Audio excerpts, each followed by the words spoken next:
Ayan mga kakwento, ganyan ang ginagawa ng angas ng Pinas. Kaya pala mas nadaragdagan ang lakas ng kanyang mga suntok sa bawat atake. Sa mga boksingero natin dyan, gawin nyo yan mga kakwento. Galing na po mismo ang revelasyon na yan sa angas ng Pinas.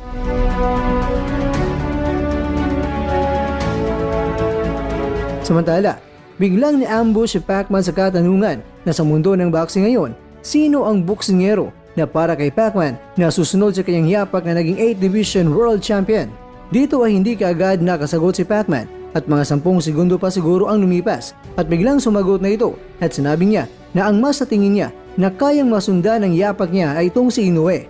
Iginiit ni Pacman na si Inoue ay may hawak na ng mga titulo sa 4 namang weight classes simula sa light flyweight class at sa kasalukuyan ay ganap na kampiyon sa Super Bantamweight Division. Base sa mga naging obserbasyon ni Pacman ni Inoue ay wala pa raw na ipinapakitang limitasyon itong si Inoue sa kanyang kakayahan.